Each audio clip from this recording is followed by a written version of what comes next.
All right, we're live, Fantasy Six Pack Hour, getting you ready for week 2 of fantasy football with some rankings talk, news and injury impact, and our top streamers for the week. We will be right back.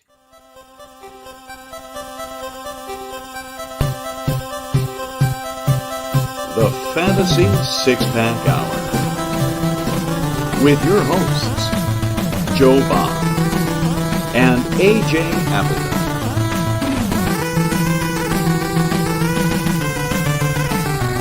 Touchdown!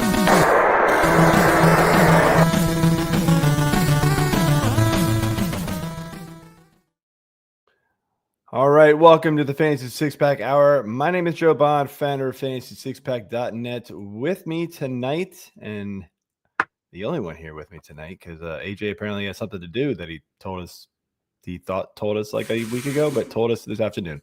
It's Corey Pieper. What's up, man? I am doing well. We are enemies. Sometimes we've been enemies in fantasy leagues. Sometimes my team plays your team on Thursday night while we watch the game together. And so we're going to have a good time tonight. Yeah, tonight's going to be fun. If you just saw the tweet go out, him and I are going to probably scream and yell a little bit at the game. Obviously, Packers fan, Commanders fan here. So tonight's going to be fun. Let's do it. Before we jump into that, though, hit that subscribe button, like button, leave those comments. Jump in the show, ask us questions. We love to hear from you. All access memberships are still available over FantasySixPack.net. F6P Pods gives you 15% off. Let's just jump right into it, man, because I know you want to get to the game, and so do I. So we're going to kind of probably speed through this one a little bit. Rankings, man. My rankings, we call them boom bust picks, kind of high-low, I guess is really what it really should be called. But what do you got for me this week, man? First off, did you already hear where you finished first week 1? Or does that not come out this early? Not great. Not great, Bob. Not great? Oh. I mean, it was like 68, but how many though? That's there's like a couple hundred people, aren't there? It was like 200 people. I mean, you're still in the top 68, quarter. Don't be too tough on yourself. You're like not far out of the top quarter there, buddy. Like it's been worse. It's been worse, but yeah. You always like to start off strong. But sure. I'm not gonna overreact from week 1. Right. We're not overreacting. That's right. We're gonna be good here. So I got one that you're a little lower on than the consensus that I wanted to talk about here. And I was lower on him going into the season 2, and that was Breece Hall. And then he came out and looked pretty good week 1. And we heard about the split. And Braylon Allen, I think, had 6 carries for 9 yards. He did score the touchdown, which I didn't love to see that. But I was pretty impressed with Breece Hall, and it looks like you are 3 lower. You still have him at 18, so plenty startable, but just a little still pessimistic. Yeah, I mean, I do think, that first game, man, that was just kind of a wild game. I don't think anybody expected the Jets and the Steelers to be one of the highest scoring games of the weekend, right? I mean, I definitely didn't. So, you got this like shootout game. Breece Hall looked good. Don't get me wrong. Obviously, Justin Fields looked good. I do think there is going to be, you still worry about the split a little bit. I think game script is going to be a problem in this game for the Jets more so than last week. I don't think they're going to be able to keep up with Buffalo like they were able to keep up with the Steelers. And I think you're going to see that Justin Fields is going to have to try to pass the ball more, which probably isn't going to go very well. So Breece Hall is going to have to get his early if he does get it at all in order for him to keep up with the ECR. I thought, just because you mentioned him quick, I watched nearly all of the game, maybe the best game I've ever seen Justin Fields as a passer.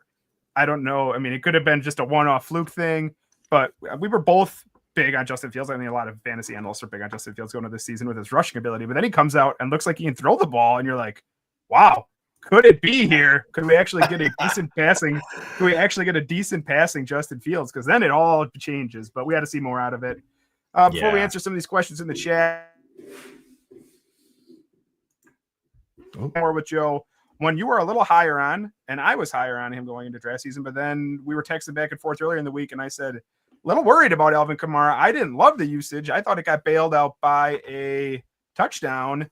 I didn't love the 2 targets. He was still on the field a lot, but I didn't love the 2 targets. That's how he has made a living in fantasy, catching a lot of PPR points. And so I thought bailed up by a touchdown, but you're a little higher on him. You have him, looks like 3 spots higher, up at RB16 matchup against the Niners this week. Yeah, I mean, I think what it comes down to, and remember, we're looking at my half PPR rankings right now too. So 82% snap share, 55% rushing share. Kendrick Miller took a little bit more than I thought. Still ran routes like on 73%, route share here. I find it very hard to believe that they're going to continue to only throw to him twice a game. So I'm just a believer that was like a fluke, and we're gonna see it a lot more here. That he's gonna, pretty catch. Man, my Commanders are not looking great here. That's the catch. We will put up some of these questions here in the chat. Joe's got actual rankings, so I'll answer these first, then Joe can look at his actual rankings. Who would you start week 2, Mayfield or May? Drake May takes on Miami, and Baker, I believe, takes on Houston, if I'm going off of memory here. But I think both those guys are startable. But that you have in front of you. Oh, yeah. I think both those guys are startable, but I would probably lean towards Drake May if I had to pick one. Yeah, Drake May against Miami for me is the way to go. Mayfield's fine. I don't think, like, if you were to look at projections here, I doubt there's a lot separating these two. Yeah. But that Miami defense just looked terrible. I mean, and their offense and their special teams. That team other than that, it was good. Bad. Other than that, their they look coach fine. is still cool. Yeah, he still looks cool on the sidelines, even if he can't coach. BD, let's go. Good to see you, BD. And Lyle here. Good to see you guys. Good to see you too. Trying to get your question early. We love that. Get your questions in early. Get them in often. While we're here, PPR, Pickens or Hollywood Brown. He also has Tet, Higgins, and Golden. Well, you're too late on starting. If you got Golden in there, he's in. If you didn't get him in there, he's out. So Tet and Higgins should be in. But Pickens and Hollywood, one or the other. Oh, I think I'm this one. Still yeah, sorry. Go ahead. No, you're good. Go for it. I would say this one to me depends on whether or not Xavier Worthy is actually going to play. Now, I think if Worthy does play, he's probably going to be limited. I don't think we're going to see like the full workload going his way that you normally would. But if he does play, that just limits the targets that go Hollywood Brown's way. So if Worthy does play, I would go Pickens. If he doesn't play, that's super close, and I'd have to like look at some other things here, but I probably still lean Pickens. He does get the Giants. Yeah, dude, we suck, dude. This is awful. Oh man. I mean, y'all are just wide open, and we can't throw the ball more than like 3 yards down the field. It's pretty cool. Yeah, I think I still lean Pickens going against the Giants. In the PPR though, man, Hollywood, if he can, I don't think we're getting 14, 15 targets, depending on what source you see. It's kind of mismatch all across the industry for some weird reason, but I think he's going to see a large target share still. Yeah, I don't mind Hollywood. I do. I was just looking while you were talking and watching this game here. We get the Cowboys play at the noon slate, and the Chiefs don't play till the 3:30 slate for here in Central Time. Noon. Yeah, sorry. Yeah, for Central Time. I'm going off of Central Time. So you're going to have to make that call early, and I'm probably, because I do think Worthy will be active, like you said, but 20 snaps, maybe at that.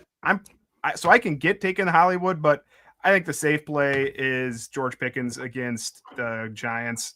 I think that's just a safer option. And you already have two pretty good options there in Tet and Higgins. I know Tet, little disappointing. Higgins, very disappointing week 1, but those are good options. So I'd probably just play it safe. But yeah, he's right. Those are both good options there. Mm-hmm. Good to see you, Albert, in the chat. Fantasy Dog, thank you guys for watching. going over to back to Joe's rankings here. We've done running backs, talked about Brees and Kamara. We're going to go to wide receivers and talk about a couple wide receivers. We'll start with some lower guys again, just like we did with the running backs. Let's start with Devonta. Actually, nah. We'll start with Devonta Smith. Devonta Smith is 6 lower for Joe than the consensus as the Philadelphia Eagles take on the Kansas City Chiefs. Are we just in for a big bounce back AJ Brown game and they're just going to throw every ball to him? Or what are you thinking? It's possible. I think the Kansas City secondary is pretty solid. Yeah. Yep. Yeah.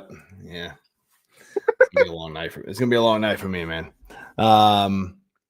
Yeah, I think going on the road at Kansas City, we're gonna get, we've already seen it. You get these Barkley Hurts games, man. Like that's pretty much what it relies on.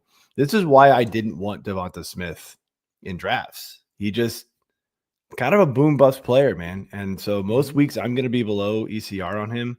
Kind of like Jameson Williams. I'm lower on ECR at him most weeks because it's really hard to rank those guys and be like, yes, must start this guy. I mean, they'll either get 6 targets or they'll get 2. That's what happens with them. And over the course of the year, they're going to outperform, probably their ADP just because they're going to have these gigantic games. But, over the course of the year, man, it's so hard to rely on them on a week-to-week basis. And that's why I generally do put Smith down lower. This is going to be a tough game, too, on the road in Kansas City. Kansas City's going to want this one bad, man. They don't want to start 0-2. No, I agree with all of that. And I always feel like the reason I made the AJ Brown joke, right, is he ended with the 1 target. Smith doesn't really seem to care whether or not he gets the ball or not. He doesn't seem to care. I mean, he just wants to win. He's the type of guy that just seems like he wants to win, which is awesome for real life. The Eagles are a great team. They won the Super Bowl, right?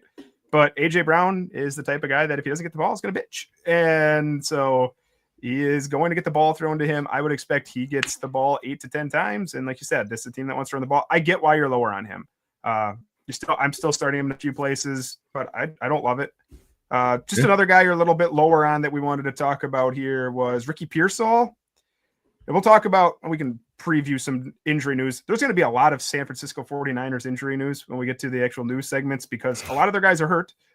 Pearsall is not one of them, but he will be playing with a new quarterback this week in former first-round pick Mac Jones. And is that the reason we're just dropping him down a little bit from ECR? Yeah, I had him probably right around ECR, if not slightly above, because I really like Pearsall, and with Jennings sort of banged up, you sort of expect him to be a little bit, a step slower this week, maybe. And with Kittle out, of course, I think Pearsall was going to be the man. But then we all of a sudden get this news. I feel like it was like late yesterday. All of a sudden it was like, oh, by the way, Brock Purdy is hurt. He's got turf toe.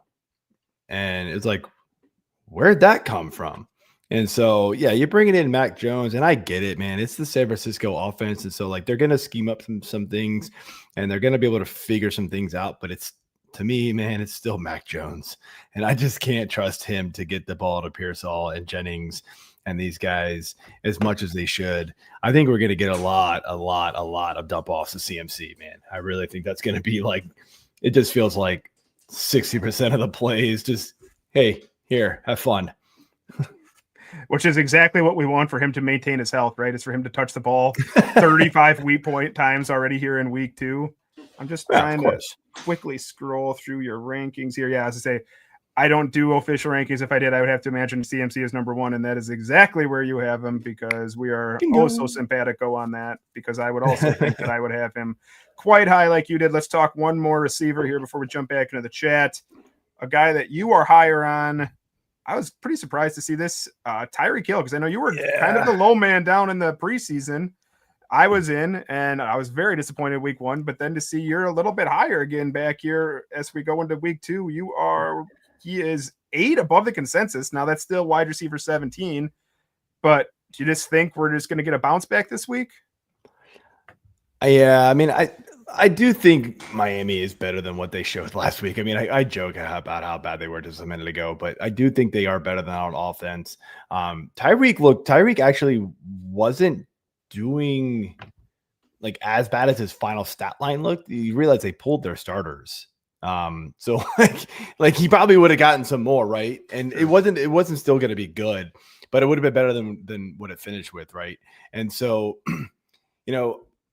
I think division game, right? They're going to want to come out and, prove things wrong. Tyreek was coming out after the game saying all the right things, right? We got to protect our quarterback. We got to run our routes better. It's on me. It's on everybody. We all got to play better. Blah, blah, blah. You love to hear that kind of thing from, well, we all like to kind of a little bit of a nut job sometimes, but it is what it is. So, man, I'll be honest with you. I have moved Tyreek Hill all the way down to like wide receiver 30. And I have him all the way up to 17 at times. So like, I'm not actually sure where he's going to finish, man. You could convince me to start Sutton, Flowers, Metcalf, McMillan, Adams, Myers, Moore, like Ibuka. Like you could convince me all of those guys should be ahead of him. But something just tells me like Tyreek Hill is going to figure it out this week, at least this week. Yeah, I get it. New England, I think he will be successful. I think Christian Gonzalez, a big part of that is we need Christian Gonzalez to still be hurt. That's the Patriots like far and away best cornerback. He missed week 1. We don't want him in there messing that up a little bit, but I get it. 17 startable. You just got to know that he still has that high ceiling and a really low floor. That's kind of what he's become at this point. Okay, we had another comment here from BD. Oh, first off, Fantasy Dog agrees with you that the targets are never there on Devonta Smith.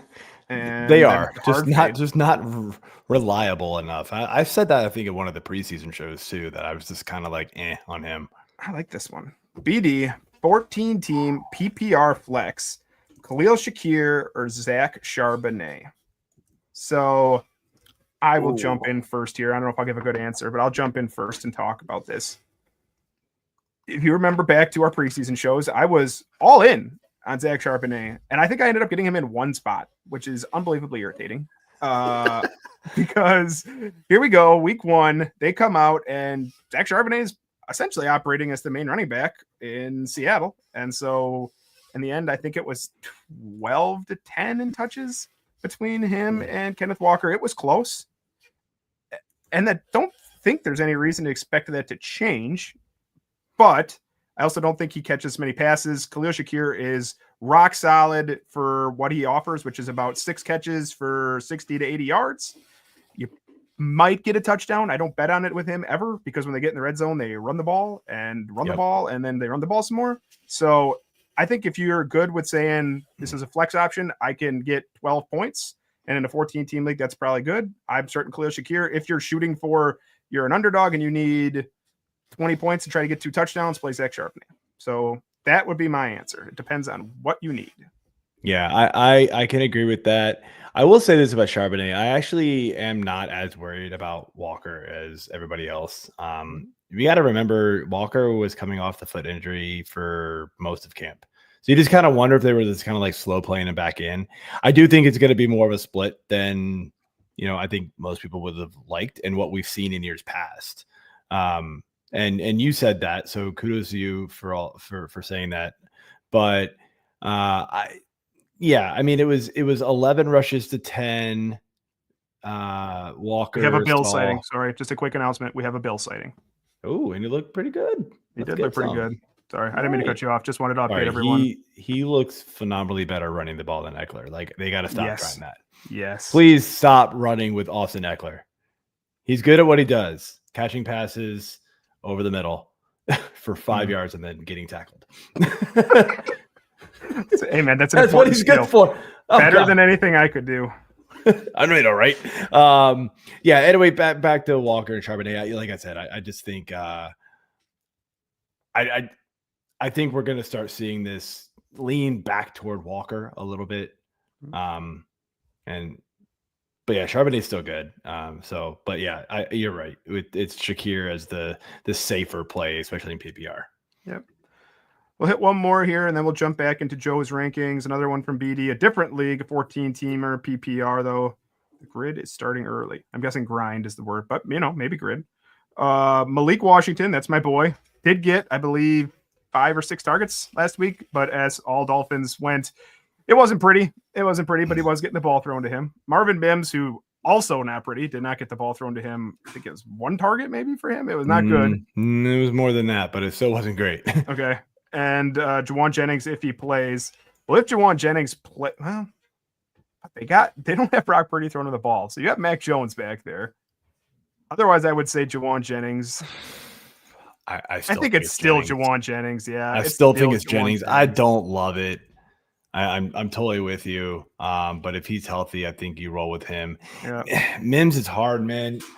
He's got that home run threat, ball there, or, potential there. 4 targets last week. I think what you're thinking is he caught one. I think he caught one, but it was 4 targets. I don't have the official stat line up, but yeah, it wasn't awesome for Mims. But that's what you get from him, man. That's what you get from these like deep ball guys. It's boom bust with them consistently, and it's frustrating. That's why I don't. Oh, sorry, I actually caught 3 for 12 yards. Ooh, that's a home run. I mean, he gets Indy. Jennings gets New Orleans. I mean, there's that. I'm not touching Malik Washington. No. I think we agree. It's Juwan Jennings. As long as he plays, it's Juwan Jennings. And yeah, probably Marvin Mims over Malik Washington, just as bad as Miami looked. But hopefully Juwan Jennings plays and you can use him because that's easily the best option. We'll catch up on yours in a little bit, Chico, but we're going to go jump back to Joe's rankings here. I looked at tight ends. The top 10 tight ends are the top 10 tight ends. Joe is 1 off here, 1 off there, but it's not enough that we know. I'm a little low on Hawk. I'm kind of off of him, man. They had to use him to block a lot more in the 4th quarter, and that's when that offense started rolling. So I wonder if they're going to keep having to do that. That's kind of a scary thought. I'm actually lower on Kyle Pitts, and I have him as tight end 12, which is like surprising. I'm like, whoa, we're all back in, huh? Jeez. Hey, that was my guy. I told y'all gave up too soon. Nah, dude. We didn't give up too soon. We rode the trash for 4 years, man. They have so many injuries on that team too that it's just forcing him to play. That's the reason that he's doing anything. Can I say one thing about tight end? By the way, for those of you who do not listen to me and still believe that Pat Freiermuth was the pass catcher in Pittsburgh for the tight ends, I'm sorry. But it was Jonnu Smith the whole way. Like, everybody was like, nah, it's going to be Freiermuth. He's been there longer. Like, it didn't matter. Like, they brought in Jonnu Smith for a reason. And he had twice as many targets, twice as many catches. He was on the field for 10 more plays. Like, it's Jonnu, man. Jonnu's the tight end you want in Pittsburgh if you want any of them. Led that team in catches. And Rodgers looked rejuvenated in that game. We'll see. He's got a tougher match.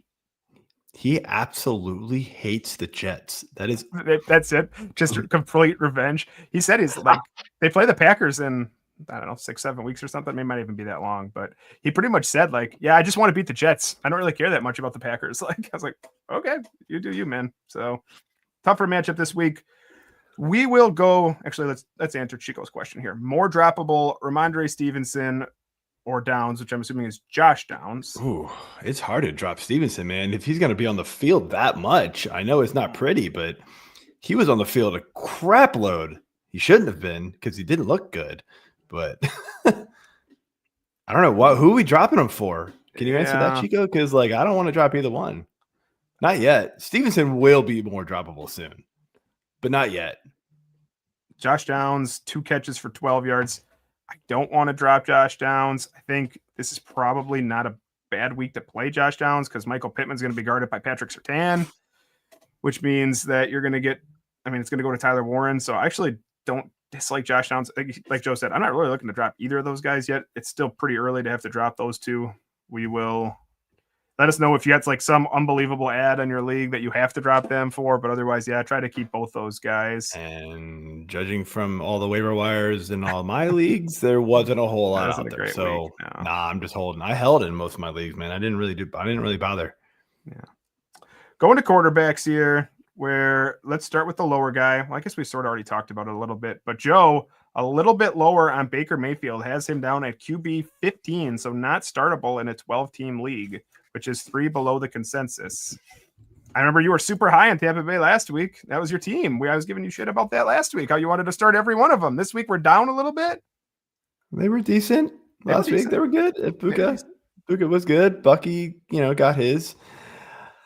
Yeah, man. At Houston, Houston did pretty well last week. So I think this is going to be a little bit of a tougher matchup for them than they got last week. There's also just a lot of really good quarterback matchups this week ahead of him. I mean, I've even got Trevor Lawrence ahead of him, and I know how bad that was, but he gets Cincy, and I know Cincy only allows 16 points from the Browns, but that's the Browns. I firmly believe that the Jags offense is better than the Browns. At least I hope so. Yeah. Sure. Dak, as bad as he looked on Thursday last week, gets the Giants.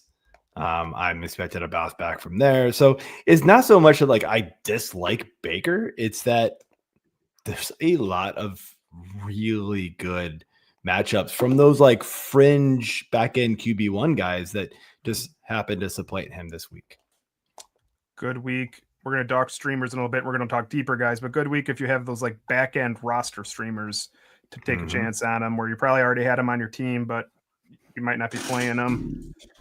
One guy who I want to talk about, you are a little higher on, and you have him, just a little bit behind Baker. The top end guys, you're pretty close.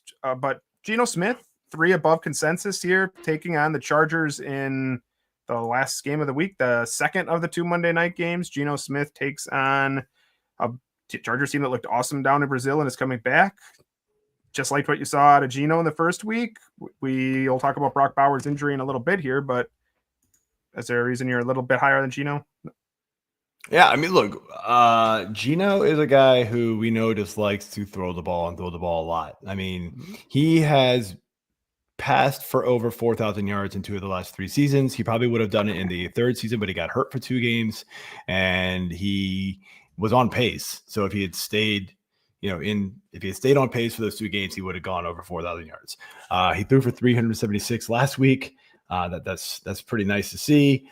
And the Chargers just allowed, 26 points to Patrick Mahomes, who had to pass the ball 14 times to Hollywood Brown.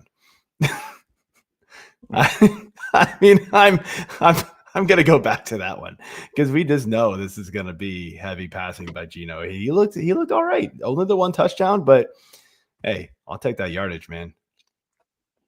We'll take the yardage with Geno whenever we can get it. I just quickly glancing here, I just want to throw you one other one.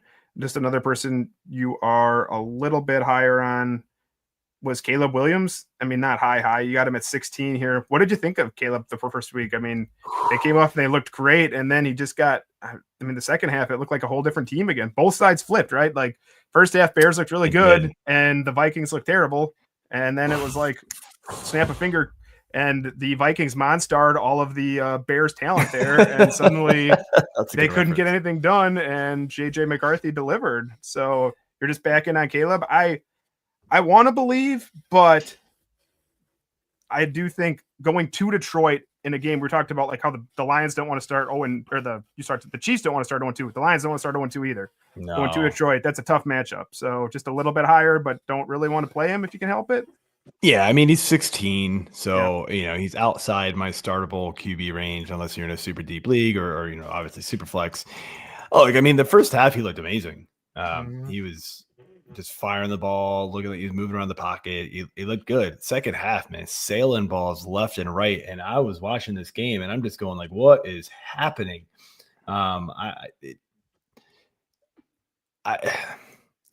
It's really hard to know which Caleb is still is it the Caleb from last year where we're going to get all that BS again, or is the first half Caleb who we're really expecting this year? And I think Ben Johnson's too good of a coach to let that continue from him. There's obviously something they're going to have to work on with him. I do think Caleb was still trying sometimes in that game to force the pass, sometimes when there was open field in front of him. And it's like, just go get the yards, man. Don't try to force the pass and then sail it, 6 yards over your receiver's head. That's just going to be trouble. And 3 and out. Getting the ball back here. Hey, all right. Maybe we can make it a game before halftime. There you go. So, yeah, I mean, that's my thoughts on Caleb. I'm still a little optimistic on him overall in the season. Detroit's defense didn't look very good in week 1 either, though. Man, like I'm a little worried about it. So maybe there's something there. We shall see. Big week 2 matchup coming up here. All right. Jumping over here to your injury and news. We'll cover some of the stuff you wrote down here. Start here with that Xavier Worthy shoulder injury. I was shocked to hear that he's day-to-day. So what's your thoughts here? I know we touched on it just a little bit. What's your thoughts here with him and the impact if he's in and the impact if he's out? So he apparently even showed up and did some practice today in a little bit of a capacity. I don't know what that entails, but like you said, we touched on a little bit. Even if he's in, I don't think you're going to get full workload Xavier Worthy this week and probably not even next week. I thought more likely they were just going to shut him down for 2-3 weeks and then we'd have him. So I get if you want to play him, if you want to shoot for the upside of the moon, because he's another one like you talked about with Marvin Mims. If he catches 2 balls, it could be 2 catches for 83 yards and a touchdown and get this blow up game, but it just goes easily could be 0 catches. That is well within the ranges right now with him coming on with a shoulder injury. So you got to figure out where you are at in your matchup. And if you want to take the upside shot, I can understand it. I have him at one spot and I am not playing him.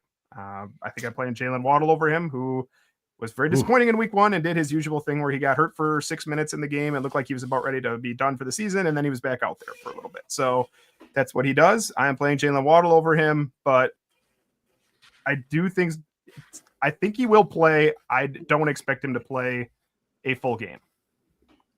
Yeah, I agree. San Francisco, you mentioned it too, that they are dealing with a flurry of injuries at this point. Brock Purdy out 2 to 5 weeks with turf toe. George Kittle is on the IR with the hamstring injury. Juwan Jennings with a shoulder. Sounds like he's going to be good to go, but we'll see Sunday morning. And then Jake Moody was cut. Oh boy. Boy. Did you see the comment when they asked their coach Kyle Shanahan what if it was like a tough decision? He's just like, nah, not really. And I'm like, wow, just right in there. Like he didn't even hide it back. He's like, nah, not really. I'm like, okay. So Jake Moody, if you're actually playing, if you're playing a kicker, it doesn't really matter. Just pick up whoever scored the most points and take your chances. Kickers are literally the most fluky thing on planet Earth. So, but we had to talk about Jake Moody. Brock Purdy, you can't cut him. I'm not cutting him. I have him in one spot. I'm not cutting him. I'm putting him on my bench, of course. I think I might have just been streaming now at this point. I'll just stream. Mac Jones will be the quarterback. He actually didn't play terribly at the end of last season, filling in for an injured Trevor Lawrence with Jacksonville. So you already said it, though. I think that it's going to be Christian McCaffrey on first down, Christian McCaffrey on second down. And if we can get it close enough, we're going to try to get Christian McCaffrey the ball on third down as much as we can, because Juwan Jennings, I do think will play. The guy asked it earlier. I forget who asked the question. I think he'll play. I think he'll be a little limited. I think it'll be less limited than Xavier Worthy. And as far as replacing George Kittle, I don't care about any. I don't remember. The backup tight end caught a touchdown at the very end of the game to win the play. Tongs, yes, thank you. Caught like a literal modified Hail Mary that's the cornerback, I don't know, like forgot what he was doing or something and didn't pay attention to the ball. But I don't have any confidence. There's a lot of good, there's some decent tight end options on the waiver wire. We can talk about it. We'll talk about it in the streamer, so you don't need Tonges or however he pronounces his name. And yeah, I think as far as receivers go, Jennings is really about the only one that I'd play in McCaffrey at this point. Unless I'm forgetting someone. Don't disagree. Jumping over here to, I guess, Jacksonville and Philly. We got a trade. Week 1, probably one of the biggest surprises was we actually got a resounding answer for who the Jags running back is. Like, oh my gosh, like we got the performance and you're like, well, but was it just the big run? Was it that from ETN? Nope, because they traded Take Bigsby. Goodbye. You are off to Philly to be Saquon's backup. Maybe. We don't even know, man. Like, I don't know what role he's going to play in Philly because you just don't play behind Saquon, basically, is what happens. I mean, are we expecting ETN to keep this workload usage that he got in week 1, or are you expecting Tootin or LaQuint Allen to take a larger secondary role here? That is a good question. Well, let's start with the Tank Bigsby side. You could drop him. Like you said, you don't get the ball behind Saquon. I think he's probably just a kick returner at this point. So go ahead and drop Tanks Bigsby. Travis Etienne, I didn't pull it up. Do you have him as a top 20 running back this week? Because I think that's probably where he settles into already after 1 week of 140 yards. I have him at 15. He is playing Cincy, so I like that defense matchup there for sure. It's I mean, going to 19 be all touches. systems go right now for me. Yep, 19 touches, 16 carries. He had the 3 receptions. I have Tootin in a couple of leagues, actually, and I didn't drop him on the 3 touches for 11 yards. But I also don't think, based off the way that Travis Etienne looked last week, that this is going to be a close thing either. Like, unless Bashal Tootin forces the issue here, which, for the way Travis Etienne looked, it's not imminent. I don't think that's going to happen. I picked up LaQuint Allen for $1 in some, I think I picked him up in a dynasty league where he was still bouncing around there. In a deep 16-team league, I picked him up for $1 or $2. It's just a final one where I think I had I might have like Rashard Smith, who didn't touch the ball, return kicks, and I just said, okay, well, for just jumping something like that out there, I did that. But again, I don't have a ton of optimism that he's going to. I might just as easily drop him this week if someone else becomes more interesting. So Travis Etienne looks great. Looks like if you got him, he was going pretty late. We all said you got to pit land a flag on one of those 3 Jaguars backs. It looks like Etienne is the guy, good to go. Hold Tootin, hold LaQuint Allen if you want as the last guy in your roster, but don't be afraid to drop them. And LaQuint Allen this week and Tootin, I mean, we'll give him another week, but if it's 3 carries, if he touches the ball less than 5 times this week, I'm probably just going to look to move on too. Yeah, we just need to get better waiver options to be able to replace him with. Otherwise, like it's just hold and see what happens again, right? Denver Broncos, Evan Engram with a calf strain.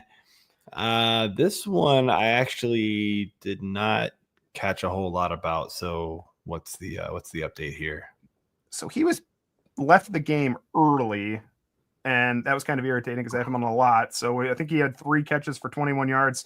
But he practiced in full today. He will play this week. I'm not worried that he's going to play, and that makes him a startable tight end 1 somewhere, probably in the like 8 to 12-ish range. I would guess you got him without pulling it up right now. Where do I have him? Actually, I have him pretty low because I think the injury stuff is affecting him right now. So I'll have to adjust that one. Yeah. That's why it's only Thursday. You don't have to make all those decisions yet. That's right. That's right. So, and then last one here, Brock Bowers with that MCL injury. Sounds like he's going to be ready to roll too. That one. So the annoying part of that one makes me a little nervous. And the annoying part is they play in the very last game of the week. Yes, on they Monday do. night. That's what's so irritating about that one is that. Yes, I plan to play him, but I mean, if he doesn't get, as you said, it's Thursday when we're talking here. If he doesn't practice tomorrow or Saturday, I'm probably going to sit him in some leagues, and I don't love it because he could go out on a limited snap share and be the tight end 1. He can do that. I wouldn't be shocked, but he could just as easily not play, and you take a 0. So I got some Harold Fannin in some leagues off the waiver wire this week. I'm going to play him in a league over Brock Bowers. Well, do I love it? Here's another thought. Would you rather wait for Bowers and hope that he plays, or pick up Michael Mayer and just swap him in at the last second, or play somebody like Harold Fannin who just got a boatload of targets in week 1? Yeah. I honestly I thought about that. Yeah, we think alike a lot of times. I thought about that too. Mayer was on the field a lot for the Raiders this week, along with Brock Bowers. And Bowers had 5 for 103. His injury was basically he was running up the sidelines and he got tackled low on the knee and hurt his MCL, right? Mayer can catch. It's just not the downfield option that Brock Bowers is. So he's not going to give you 100 yards, but could he give me like 5 for 50-ish, something like that, if Brock Bowers is out? I think so. But the way that they were using Harold Fannin was, he got a carry. That's like catnip for me. If a tight end is if they're scheming a tight end touches on a carry, I'm all in. And I think it was 8 targets for Harold Fannin, caught 6 of them. Some of those routes downfield. I'm going to play him in the spots and not worry about it. And if Brock Bowers plays and it comes back to bite me, so what? Process over result sometimes. That's the only way you can play it. Yep. Nope, I do not blame you one bit. We do have a question here before we jump into our streaming options. From Brendan, PPR trade, which side wins? Derrick Henry, Ladd McConkey for Jahmyr Gibbs, Zay Flowers, and Bill Krosky-Merritt. Ooh. In PPR, I still think I like Gibbs more than Henry. Ladd over Zay for me, and then you're getting Krosky-Merritt on top of it. But I mean, as we've seen tonight, he's barely played already, so I don't really know. It's hard to say if that's really like as big of a winner as we all think it is.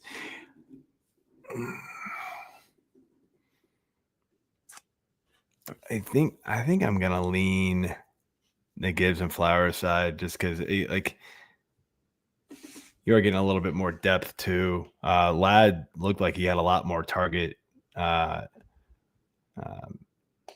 competition than last year, so maybe that's going to be a worry. I don't love Zay for like the consistency. I don't think we're going to see last week. Those Bills Ravens games are always just bonkers. I don't really understand why, but like they never play that game script ever the rest of the year until they play like maybe Kansas City. Those games are always stupid high scoring. I don't understand it. So the star of the Brazil game was Quentin Johnston, right? Had the 2 touchdowns, 79 yards. Ladd was still very good. Had 9 targets himself, 6 for 74 yards. Like if you got Ladd McConkey, I think you should feel really good that he's a 2nd round pick. But the difference, and Bill Krosky-Merritt, like we all like the story. It could be great, but I don't know. Barring an injury, like I don't want to play him right now in any leagues. Like you said, it's just depth. So I'm just thinking about those top 2 guys. And yes, Jahmyr Gibbs a better option in PPR, but the difference for me, I think Ladd is still so much more consistent than what I trust. Zay Flowers falls into that Devonta Smith, Jameson Williams. You get big weeks, you get not startable weeks. I'm starting Ladd McConkey every week, and I'm not worrying about it. I'm starting Derrick Henry in PPR every week, and I'm not worrying about it. So I think I still want Derrick Henry and Ladd McConkey. But if you need depth, like if you lost we didn't really lose any running backs to injury the first week, but if you want the depth of Bill Krosky-Merritt, I think it's very fair. I take the Derrick Henry, Ladd McConkey, but if you want a little more depth on your team, you can think of. I will say this: the one thing the one thing that does kind of worry me a little bit about Ladd McConkey, like he still saw a 26% target share, was second to Keenan Allen. Quentin Johnston saw 21%. There was a high number of passes in this game for the Chargers. Like we don't normally, for a team who ran the ball a boatload last year, like I don't know if we're getting, like if that's the target share across the board, that's not what you wanted from Ladd McConkey. Like you're loving like, oh, he saw 9 targets. If he sees 26% target share and there's only 28 passes, 32 passes, that's not 9 targets anymore. So like you've got it. And I don't know if that's going to happen again. So I think I texted you if that is the version of Justin Herbert we get, where he is throwing the ball 32 plus times a game and they let him run the ball like that, he can crack that top 5 that we all talked about in the draft cycle, right? He is the one, if they're going to let him play it like that, he gets into the Joe Burrow, Jalen Hurts, Jaden Daniels, Josh Allen, Lamar tier for me. But I want to see it again. Like that's one time. Does he come out this week and do they run the ball like we've expected him to run? And he throws it 24 times and they don't let him run. Otherwise, if we get that again, he jumps top tier right away because his skill set is good enough where he can pick up 50 yards a game on the ground. And if he's going to throw it like that, I've never doubted Mhm. I mean, no one ever doubts the talent, right? It was just No. always he's in a system that's not conducive to fantasy points. And if Greg Roman says, okay, well, you're our Lamar, then heck yeah, we're all systems go here. Go way to go, Justin Herbert. You're the man. Yeah. Okay. Absolutely. So streamers? Yep. Let's jump into our streamers. Obviously, AJ not here, so we're going to have to pick up the slack for him. Don't worry. We will pick our defense streamers at the end and talk 15 minutes of it just because to please Corey. Yeah. All right, man. I'll let you go first. Who is your QB streamer of the week? By the way, streamer, I'm going to preface this because I didn't really make rules last week for AJ and totally didn't really think about it. We're going to go with people that are rostered. What are we going, 50 or 40%? I went 40. All right. So he went under 40%. We might bump it up to 50 this week. I'm not going to lie. It was pretty rough. I did write a whole article that's going out on the USA Today tomorrow. And it was not easy to pick a bunch of dudes that were under even 50%. I tried to stay under the 40 as well. But so we're going to use Yahoo roster percentages, stick with under 40% for now. So I'm going to go real deep right away here. Based off of pedigree, based off of system around him, based off of him having a couple of decent options. And we're going to say if probably a 2-quarterback league, or if you're real desperate, let's go Mac Jones. And you're thinking, oh, you guys just said we don't want to play anybody. Yeah, that's true. But I do think Mac Jones is good enough. Like I said, we saw him at the end of the year last season with Jacksonville, stepping in for Trevor Lawrence. I mean, some of these games, 235 yards passing, 2 touchdowns, right? 220 yards passing, ran for a touchdown, 294 yards and a couple touchdowns, 174 and a couple touchdowns. He can do it. He's a former first-round pick. We saw Sam Darnold step into a spot where no one was excited last season as a former first-round pick, and he delivered. I trust that Kyle Shanahan will get the most out of his abilities. And so, if you're in a 2-quarterback league and you're looking for something desperate, I think you can play Mac Jones. The matchup is great, right? New Orleans, a team that we expected them to beat handily. I do not believe we made a bunch of jokes about Chris McCaffrey getting the ball a lot. They don't want to get him hurt against New Orleans, right? If they can get up big in this game, I think we're going to get some easy throws from Mac Jones. Let's try to get his confidence up. This is a team that wants to win games. They don't want Mac Jones to go out there and go 0-4 for him. Get him some confidence up against one of the easiest matchups in the league. See if he can throw you 200 yards and 2 touchdowns. And if you're in a deep enough league, that's useful. And I think he can do that this week. And I think he's like 6% rostered. So extremely deep leagues, you can play Mac Jones. Yeah, it was very, very, very low rostership for Mac Jones for good reason. My streamer for the week, I already mentioned him, Trevor Lawrence. I know it wasn't great.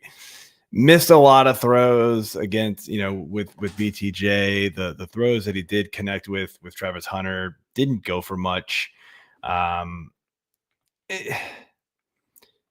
He gets Cincinnati this week, man. They allowed the 5th most points to quarterbacks last year. Their defense was abysmal. I really don't think it got any better. I really don't. I know they kind of shut down the Browns in week 1, but it's the Browns. I don't think anybody was really expecting a whole lot from the Browns offense this week or this season at all. So I think they're gonna get Trevor Lawrence settled. Get Brian Thomas Jr. Look, he still saw 7 targets. Somehow was only able to connect on 1 of them. Salvaged his day by taking a 9-yard end around in for a touchdown. They're clearly trying to get these two the ball, and they should be. And look, if that run game can keep going like it did in week 1, I mean, that's only going to help Trevor Lawrence, in my opinion. So I think we're gonna, see a much better day from Trevor Lawrence, and he's actually sneaking into that QB1 range for me in my ranking. So definitely a top streamer for me this week.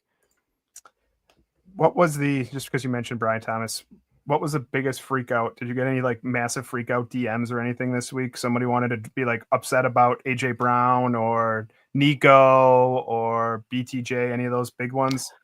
I think a lot of the discussion in our Discord, from what I was seeing, is a lot of Kenneth Walker, uh-ohs. I think there was a lot of it sucked for Brian Thomas Jr., but I don't think anybody's freaking out as much about that either, or AJ Brown, or even Nico Collins, right? we had so many like stud receivers just have terrible week ones, but nobody's really freaking out because we know that they were, they're still going to be super involved in his offense. Kenneth Walker was different, right? Because he was out touched, out snapped, out everything by Charbonnet, right? And I still am I'm being a little bit patient with it still. I could be totally wrong. Like maybe it's gonna fall. I'm gonna fall flat on my face on this one. I'm gonna look really stupid. Who knows? But I just believe that they're gonna still find a way to get a lot of Kenneth Walker in this offense, and they need to, man. Because you're talking about Darnold. He did not look good. Like I said it, like he was leaving Minnesota, and I think we're going to see the old Sam Darnold, and we totally did.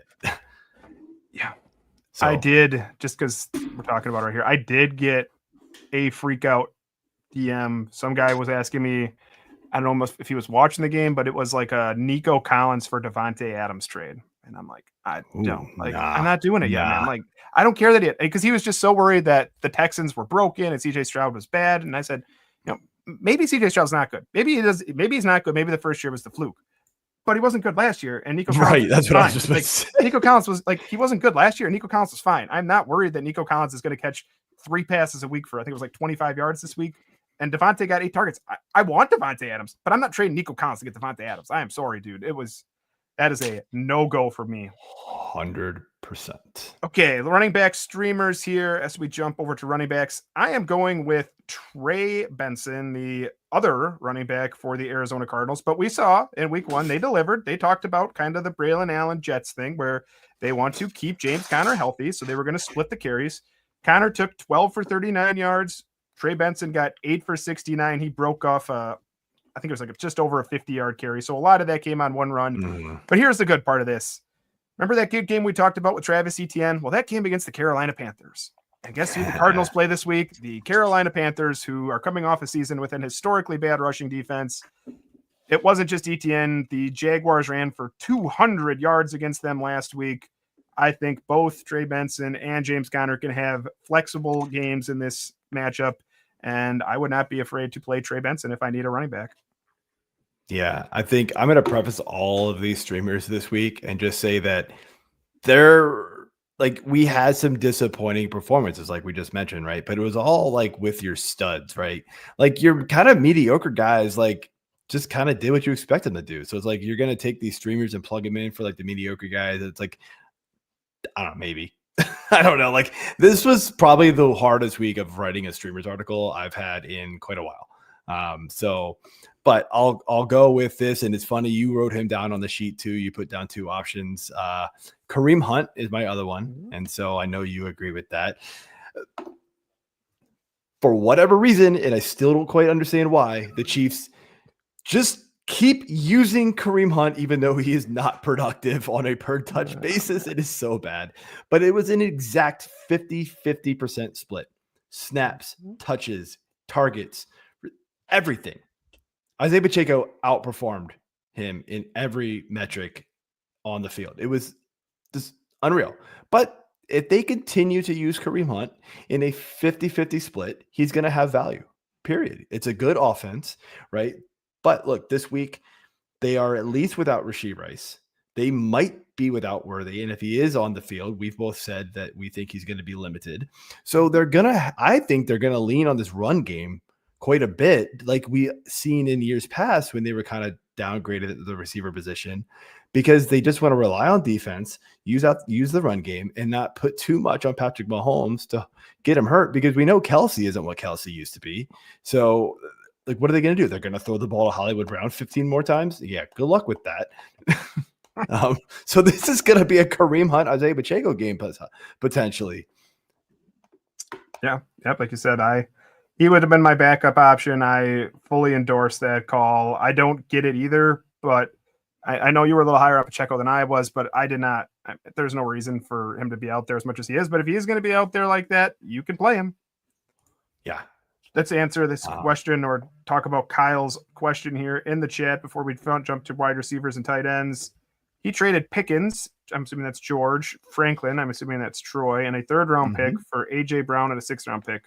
I mean, yes, congrats. That's great. That's awesome. That's what you should be doing. Absolutely do that. I low on AJ Brown. I like George Pickens. I like Troy Franklin. That was when we were all planting our Denver flags. That was the one I planted mine on. He was pretty good week 1. I was happy about that. But I would trade more than that to get AJ Brown. So yeah, that's a good job, man. Yeah, that's a good deal. Especially considering Pickens didn't have a good week 1 either. Like, why? That seems like a weird trade. That is panicking on one target. All right. Receivers. So I'm gonna go with, unless you want to go first. Sure. Make sure I'm not stealing yours. I don't want to steal yours. I've got a few written down.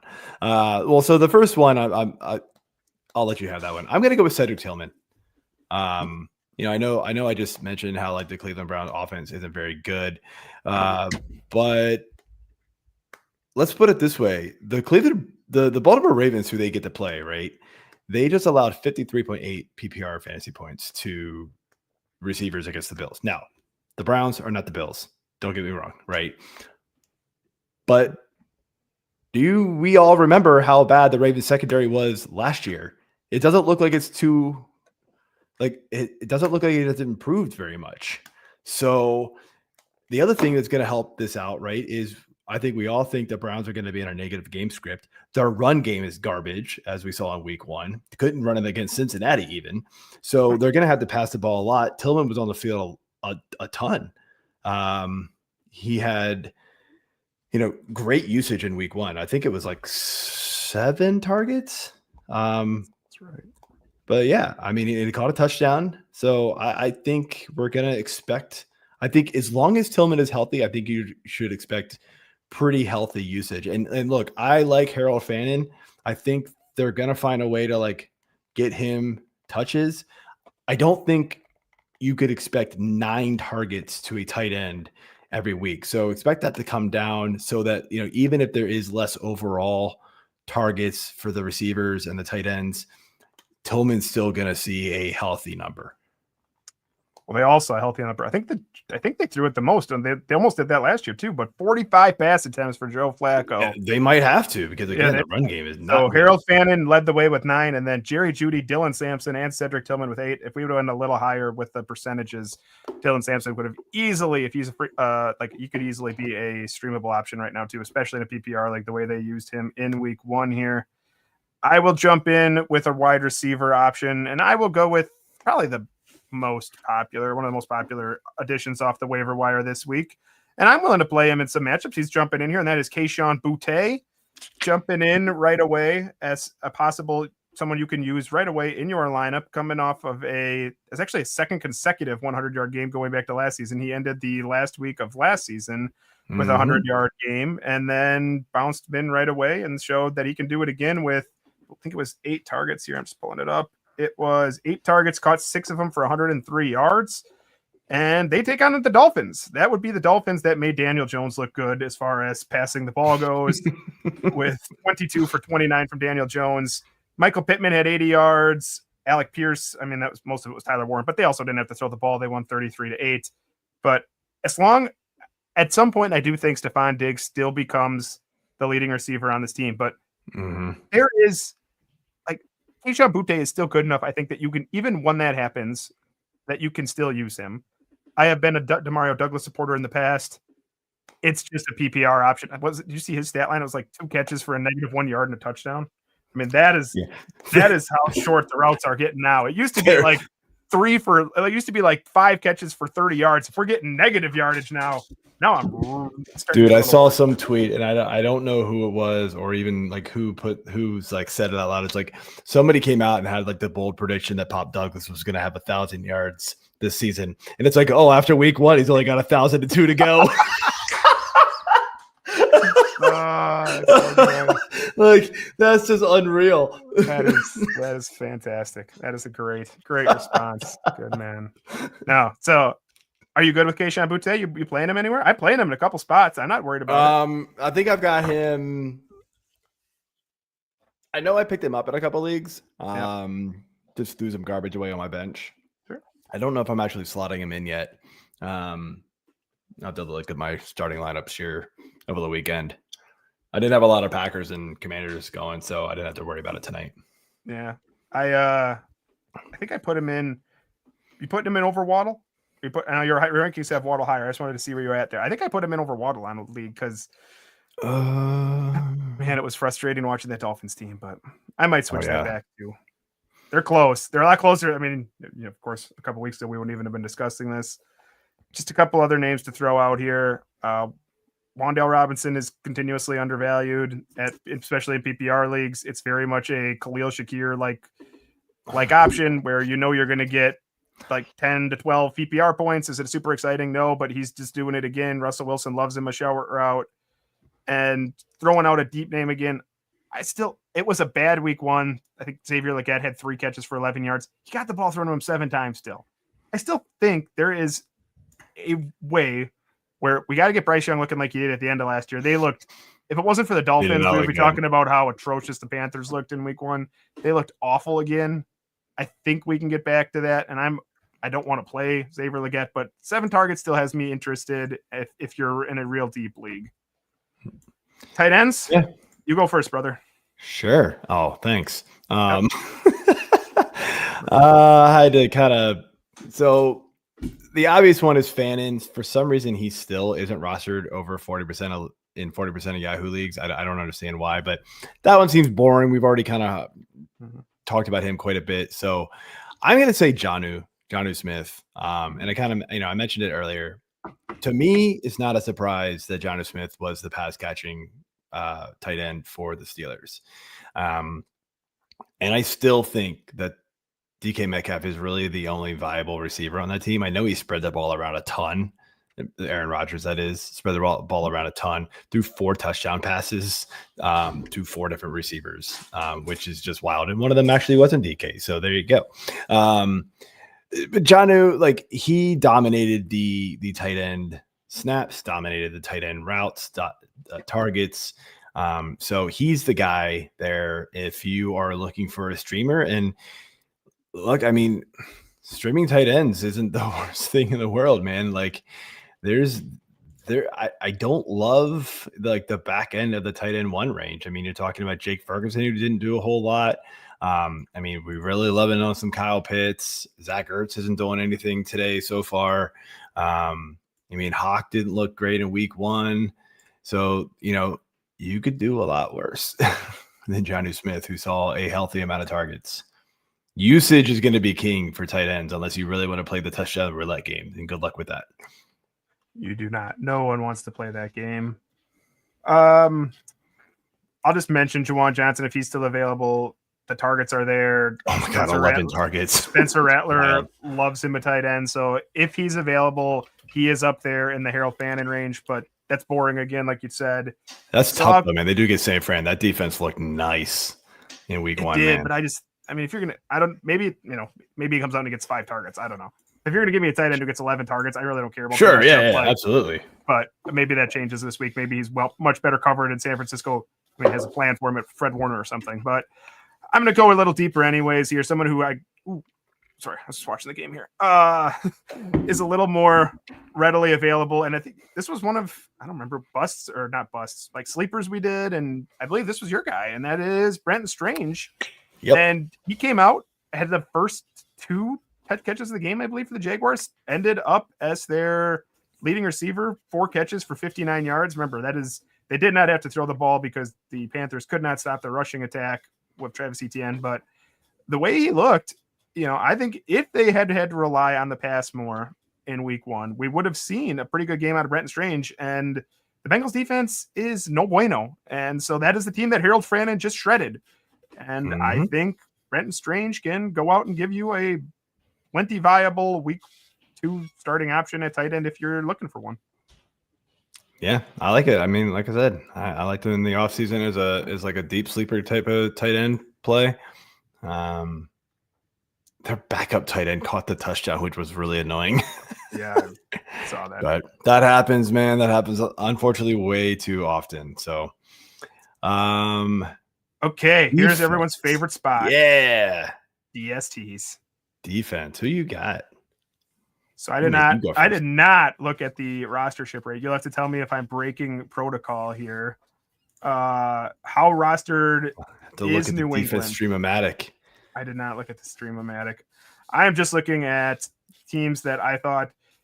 So New England's defense, week one, it was not. I mean, New England's defense played pretty well in that game. They generated 4 sacks. They got a turnover. And the Miami Dolphins offensive line.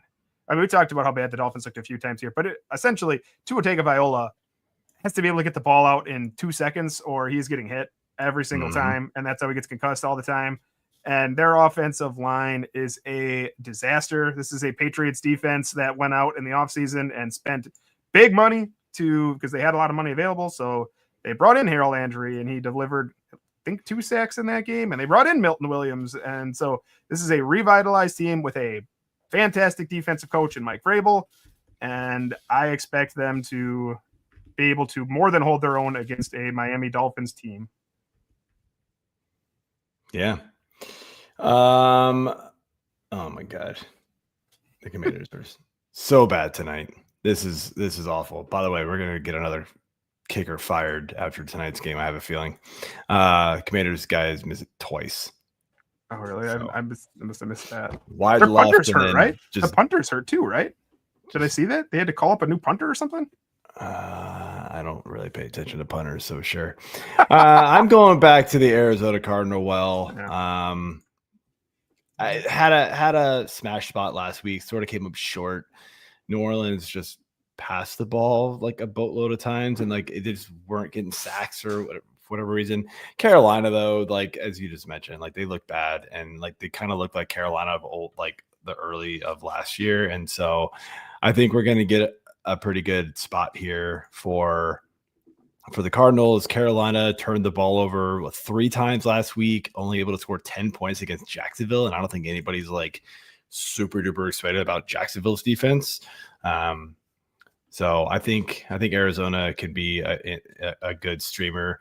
A lot of people drafted them to get them in the first 2 weeks, but they're still not rostered very high overall. So you can probably still go get them. Yeah, I mean, we're picking on the 2 teams that looked the worst in week 1. And like you said, I mean, that's how you play it on defense, is every week, buddy. Yep. I thought about like the Cowboys going against the Giants. They were another one that I was looking at. They're only rostered in like 20% of leagues right now. Do you have the rostership rates up right now in front of you?